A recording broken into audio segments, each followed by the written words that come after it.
Ayesha was cleaning her grandmother's old room when she found a dusty diary hidden in the wardrobe. On the first page, it read, "Do not open unless you are ready.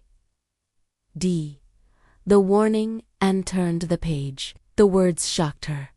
"Your life is in danger." Every event written in the diary started happening in Ayesha's real life. One line read, "Tomorrow you will meet a stranger. Do not trust him." The very next day, an unknown man appeared in front of her. He knew her name. The stranger whispered, "The secret behind this diary will destroy you."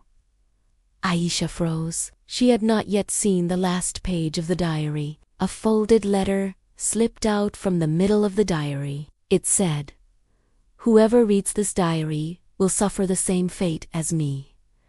Strange accidents began to happen around. Ayesha doors slamming, lights flickering, shadows following. Ayesha discovered the diary once belonged to her grandmother, who had died mysteriously. Her last written words were chilling.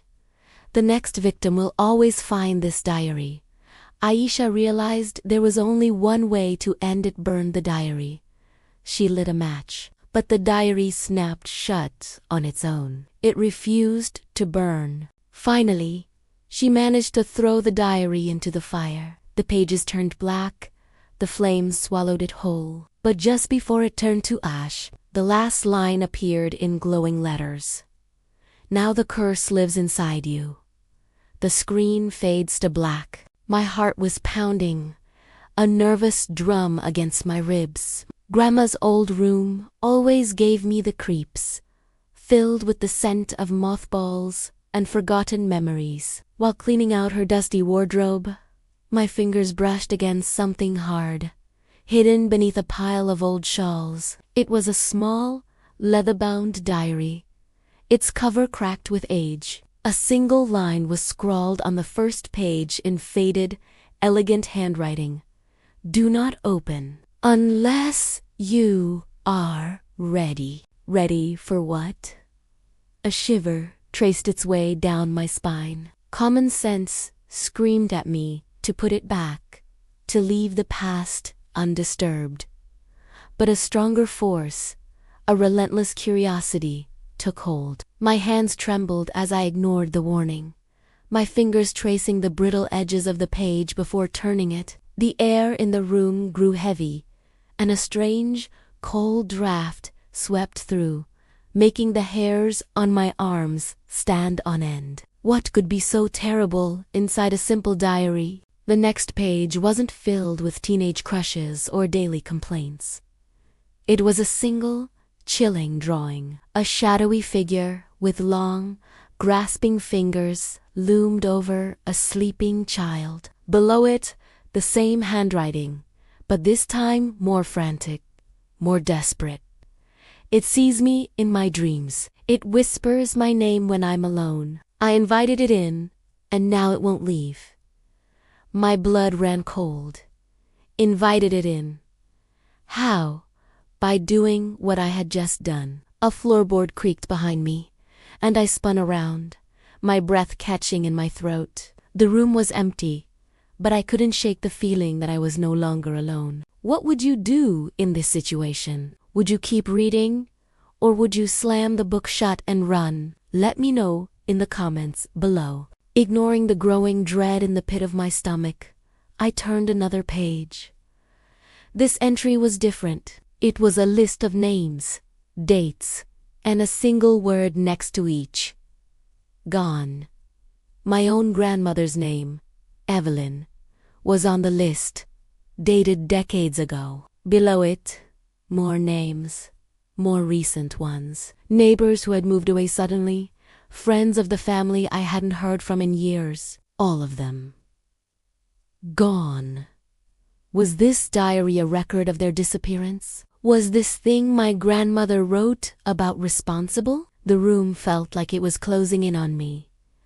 I had to know more. I had to understand what happened to her. My fingers, now slick with a cold sweat, fumbled to turn the next page. It described a ritual, a way to see the entity, to understand its nature. My grandmother wrote that she performed it out of desperation, hoping to find a way to fight it. The instructions were simple, almost too simple. Stare into a mirror in a darkened room and repeat its name 3 times. The name was smudged, almost unreadable, but I could just make it out. It was a name that felt wrong on my tongue, ancient and guttural. Part of me knew this was a terrible idea, a step too far. But another part, the part that inherited my grandmother's curiosity, was screaming at me to try it. I found myself in the bathroom, the diary clutched in my hand, its eerie presence await in the silence. I stared at my own reflection in the mirror, my face pale and my eyes wide with a mixture of fear and determination. Was I really about to do this? Was I about to repeat the same mistake my grandmother made? The warning on the first page echoed in my mind. Unless you are ready. Was I ready to face whatever she had faced? Taking a deep, shaky breath, I whispered the name once. The lights flickered.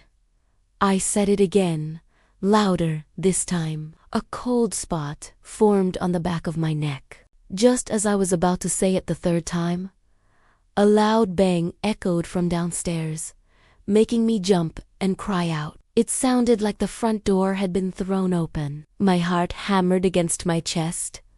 Was someone in the house? I forgot all about the ritual, the diary, the mirror. I crept out of the bathroom and tiptoed to the top of the stairs, peering down into the dark hallway.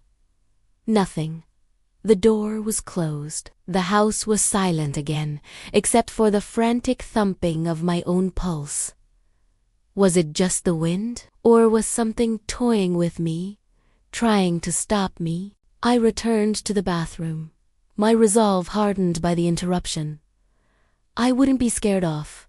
I needed answers. I looked into the mirror, into my own terrified eyes, and for the 3rd and final time, I spoke the name.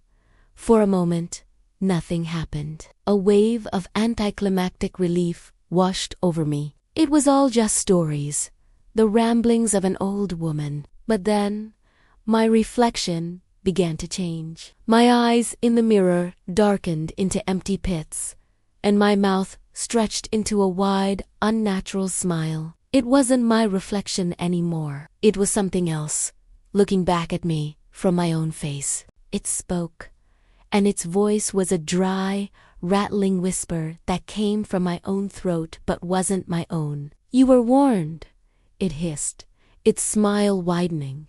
She invited me in, and I took her. Now you have invited me in.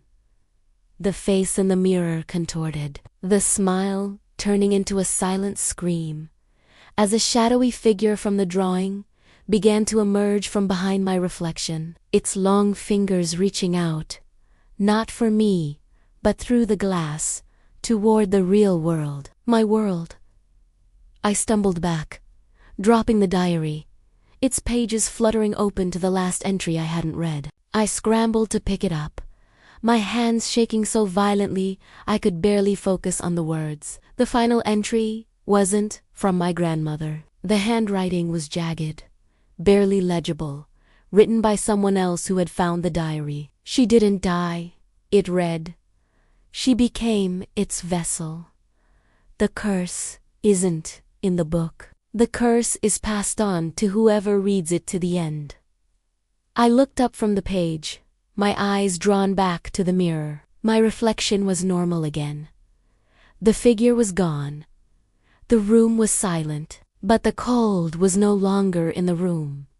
It was inside me, a deep, gnawing cold that settled into my bones. The final line of the diary was a chilling revelation, a final twist of the knife. Curiosity is a door, and you just opened it. Now the curse lives inside you. Thank you so much for watching this story unfold. If you enjoyed this journey into the dark, please hit that like button and subscribe for more tales from the shadows. Stay curious, but be careful what doors you open. See you next time.